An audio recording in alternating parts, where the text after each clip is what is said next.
Hey guys, what's going on? It's Filmington. In front of us, we've got some wax. We've got the stereotypical junk wax, 89 Don Russ, 90 score, and we have 1982 Don Russ, not baseball card exchange like with the rookie card explosion box, but hopefully this is from a legit seller and the packs won't be searched. Of course, Cal Ripken in this, and Lee Smith, and there's a few other people, I think, like Brett Butler, Steve Sachs, Dave Righetti, Dave Stewart. Used to be just Griffey in this one, but Kurt Schilling in a PSA 10 is now selling for about 110 bucks, 120 bucks. He's expected to be in the Hall of Fame next year, maybe the only guy that makes it in. And 90 score. Frank Thomas, not sure what that's going for in a PSA 10 these days. I'm sure it's a lot more than what it was 3 months ago. Just see the 90 Leaf for that. And of course, the Bo Jackson shoulder pads, shirt off card. I just checked that and it went from like a $70 card in December to $230 now, like more than tripled. Pretty crazy. So I guess one of the reasons why I wanted to do this is because it's a lot more fun for me to rip product when there's a chance. It doesn't have to be given. It doesn't have to be the clear outcome that I do make out on the value side, but I want there to be a chance for me to get my money back for what I paid for the product. You know, obviously there's going to be some value that's put into the fun of the rip and the chase, but I still want there to be some remote chance that I can make my money back. And I feel that's possible. And times have changed, guys, because that probably wouldn't have been with most of these products a few months ago, but given the Michael Jordan ripple effect, that's, you know, what we've seen that cascade across baseball with 89 Upper Deck Griffey and a PSA 10. We've seen it happen to the 90 Leaf, Frank Thomas, and plenty of other cards. I think the Cal Ripken Jr. in here is up about 25%, and maybe that one will move more. I'm not sure what the Topps rookie card has done and the Topps traded with Ripken, but it's changed a bit, and it's made these wax products a little bit more sought after, and this is probably one of the best things that could happen to this era of product. I know a lot of people don't like to call it junk wax, but sometimes you just got to call a spade a spade. For me, I'm still going to call it junk wax because that's what I used to call it, but maybe 10 years from now, we won't call it that. The other reason why this is worthwhile to open is, in my opinion, because SGC coming on pretty strong. More people are submitting their modern cards through them. You're going to get a legit grading company that's not going to pop control, at least that's what they say, these cards from the 80s and 90s. And it hasn't been scientifically proven, but Keith from Vintage Card Curators channel, he makes a pretty compelling argument. I'll link that video in the description, that PSA is controlling the pops of some of their more coveted rookie cards. Not all cards, but certain cards. And it is pretty common with the 80s. He didn't really go into the 90s, I don't think, but I know we all have our own assumptions and thoughts there. So I won't get into that. But if SGC is to freely give out 10s for cards that deserve it, then you have to think about all of the PSA 9s that are out there. And, you know, people could be... It might be a prudent move to crack those out of slabs, send them to SGC, try to get a 10 or even a gold label 10, and be able to definitely make out with a positive ROI there. Not that SGC 10s pristine sell for as much as PSA 10s right now, and they maybe never will, but I think they're pretty much selling for on par with strong BGS 9.5s. And, you know, even if you're to take out the last 2 or 3 months, you could argue that SGC has the advantage with vintage in regards to how strict they grade versus Beckett. Not talking about PSA, but we're talking about SGC versus Beckett. So with 80s, I would say that SGC probably has the edge. 90s, you could probably go either way, I'm guessing. And these are just my opinions. This isn't hard proven fact or anything like that. But all right, let's open this up. We're gonna pull a few packs out of each of these. We're not going to open up all 36 packs from all 3 products, but do a few from each. Make it fun.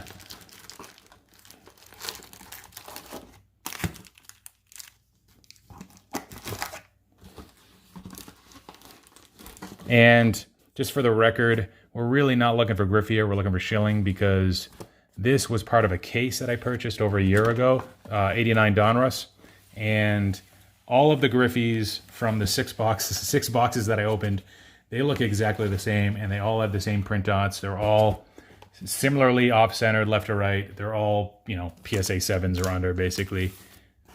So we're looking for the Schilling with 89 Donruss because of that. Again, Bo Jackson, shoulder blades, 90 score. That's now a $200+ card to PSA 10. SGC 10 wouldn't be as much, but I'm guessing it would be more than a PSA 10 used to be, which was around the $70 range. 82 Donruss. Again, we're looking for Cal Ripken, Lee Smith, mostly, but also a few other guys. Brett Butler, Kent Herbeck, Dave Righetti, Dave Stewart, and one other person, Steve Sachs, I think. Maybe there's other players too. So let's see what we do here. So I'll probably just chat and go through these quick. Rod Carew, that's a nice one. Tom Seaver. So one of the things that I was going to make a video about was talking about the most undervalued Mike Trout rookies, maybe a list of 5, maybe a list of 10. But over the last few weeks, I don't think I need to make that video anymore because it just seems like the deals that could have been had last summer or even after the season last year when it was nice. Biggio rookie. It's a nice one. It's a nice one, I think. Yeah, the Biggios came out pretty clean. So, and there's other guys in here too, of course, Sheffield, Smoltz. But yeah, so with Trout, last year, even after the season, it was probably already baked into his values that he was going to win the MVP, although it was pretty close with him and Bregman. Trout ended up winning his 3rd MVP. The prices didn't really seem to go up much in November. And probably not till, January, February, did we see these crazy price spikes. At first, it was a little bit overshadowed by the PSA 10 base card surge with the Cody Bellingers, Tatis, Acuna, etc. And so a lot of people lost track of that Trout market. And all of a sudden, he just separated himself recently, and Topps update card, multiple comps, over 2,000, probably even over 2,200 at this point. The card that I thought was most undervalued last year, that I bought the most of, when the Topps update card hit 1,000, this is last year, probably in April or May, it was probably hovering around 850 to 1050 for a while. While that happened, I picked up one of those, but I also picked up a bunch of the 2011 Dusty Baker, 2011 Bowman Chrome. I picked up a few of the draft. Oh, nice. Got the Ripken. Pretty sweet, guys. So terribly centered. Not going to get graded, but really sweet to hit that in the second pack. So this box probably wasn't searched. Good to know. Because again, it wasn't baseball card exchange. Not this time. So yeah, the Bowman Chrome 2011 cards, just the base. And I was picking them up PSA 10s, VGS 9.5s. Again, the red jersey as well as the draft. Got the Dawson. Was that a second-year card maybe? Or second-year card maybe? I don't think that's a rookie. Yeah, I was picking those up for a fraction of what the Topps updates were.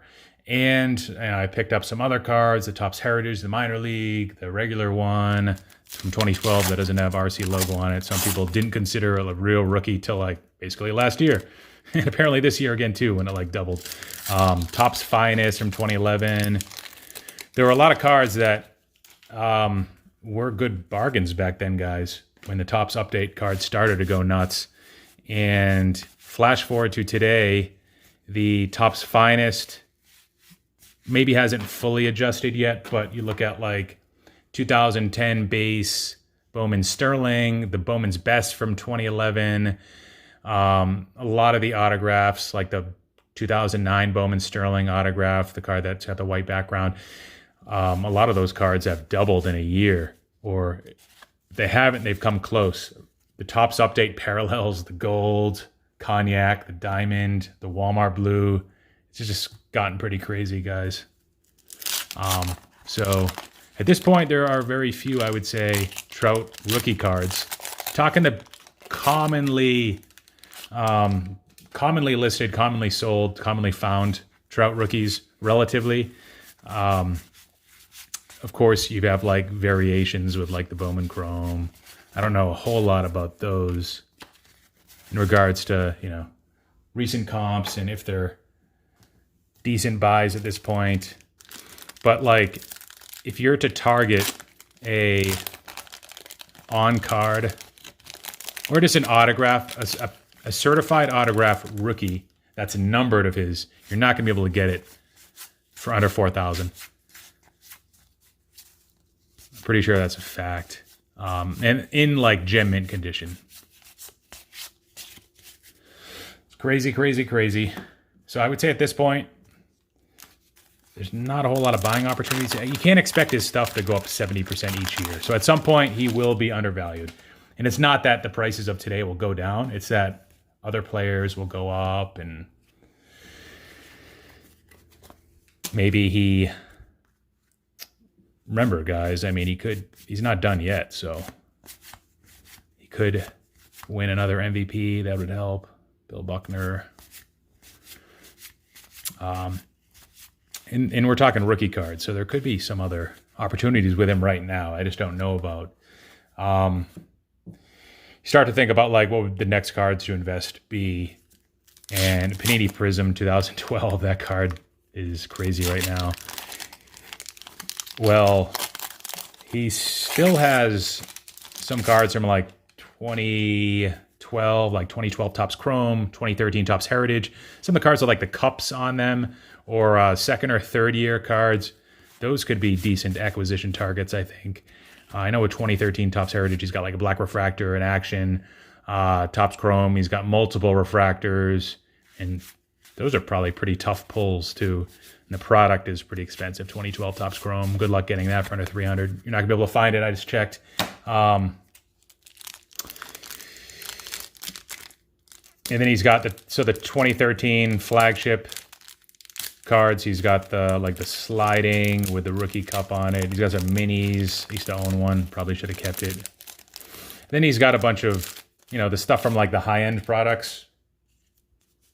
Like the stuff I don't buy. I don't know a whole lot about, like Tribute, Transcendent, Definitive, Triple Threads, the really low numbered cards. You can get like a nice patch, game used patch, maybe with an autograph on it too. Bonus points if it's on card.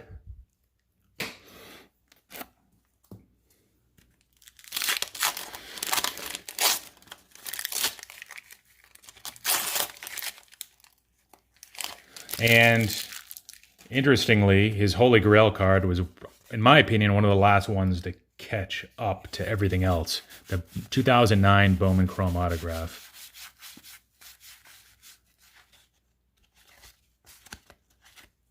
I think just recently there was a BGS 9.5 comp on the base.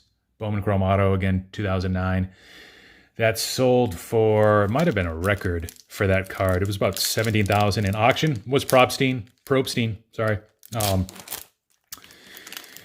Some people probably suspect that it was shilled, but I wouldn't be surprised. I mean, just look at all the other cards. There was a refractor that sold for quite a bit recently too.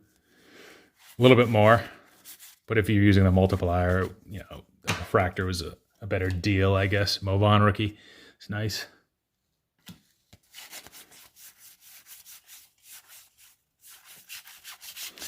So, sports card market right now, very interesting. So I'll admit I was wrong on a lot of the macro aspects of which way the market was going to head because of the economy, because of the shutdown in sports. And it'll be interesting to see now that baseball's unofficially expected, I think it's unofficially expected at this point to start on July 1st.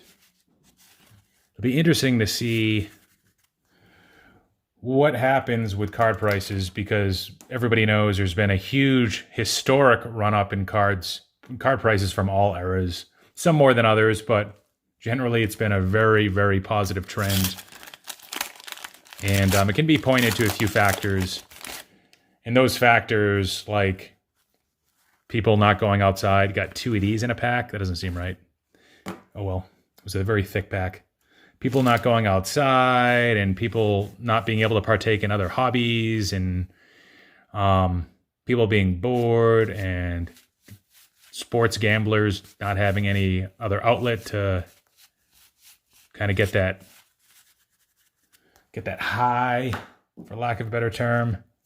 And PSA is back open again, and they're going to be flooding the market with slabs that they owe people from 6-7 months ago. And Topps printing presses are going to be heating up again soon and creating more products, more printed. They're, you know, the delay. I wouldn't say they're going to print more than what they were prior, but they've got a lot of catching up to do. They can only print out so much based on their capacity. So it'll be interesting to see if that has an effect on the price of cards, because with that, nice Sheffield, it's a nice one. He could be in the Hall of Fame at some point, huh? Ah, the white. Other than that, it was a pretty good one. Bottom left corner, too.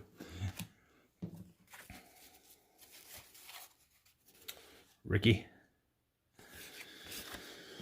Yeah, so on the bright side, though, you have hype, you have anticipation for games to come back, and you have a Sports Illustrated article that just came out that could drive some hype to the market. Also, we didn't lose nearly as many people as I thought we would, given this slowdown, and it doesn't seem like anybody really left the hobby, so it has that going for it as well.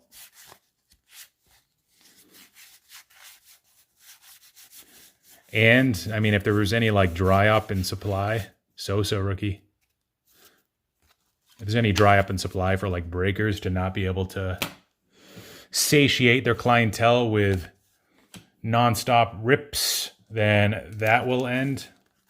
So, who knows, guys? I don't know. One of the things I've thought about is, you know, there's going to be a lot of prospects, it looks like, that'll get the look earlier now, like maybe a Wander Franco type. And if these guys aren't ready, and again, this is because of expanded rosters, got another Rudd crew. So there's a chance that I've heard that Wander Franco could actually start up with a big club.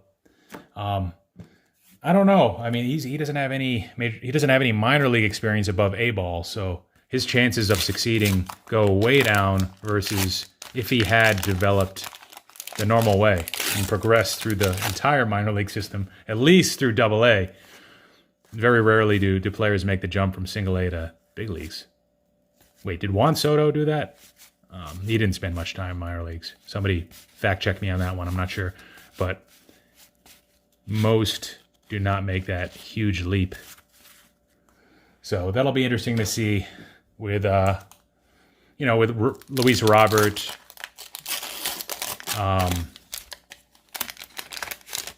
Spacing on the name, but the guy from St. Louis, he's like a top 10, 15 prospect outfielder. I can't think of his name. It's a really generic name, but guys like that might have debuted regardless, so I don't think it'll really affect them.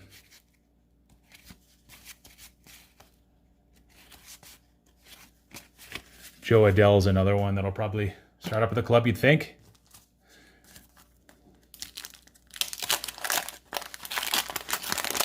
I don't know. A lot of exciting things happening, though.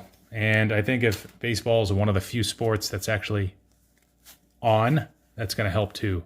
All attention on baseball. Dawson.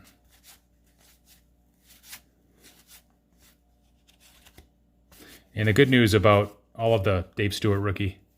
And the good news about all of the, the factors that I mentioned that are going to stop the unemployment money, the people going outside and taking part in other hobbies, and lack of boredom and the gamblers maybe closing out their sports card positions and moving back to gambling on the sports gambling side. I mean, it's not all going to happen in one day. It's going to be very gradual. Economic shutdown is not something that is going to affect every country at once. It'll be region specific for sure. It'll be employer specific as well.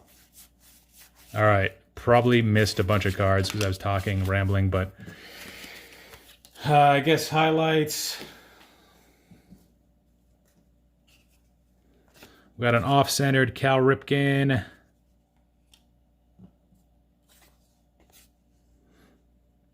We got this Sammy Sosa. Pretty clean. Maybe not. Wishful thinking. Dave Stewart rookie.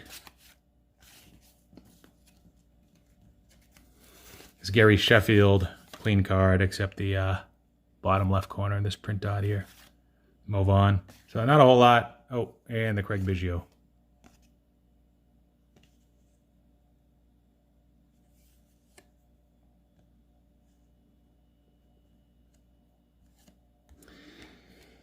All right, guys. Hopefully you liked what you saw. Like, comment, subscribe. Thanks so much for watching. Filmington out.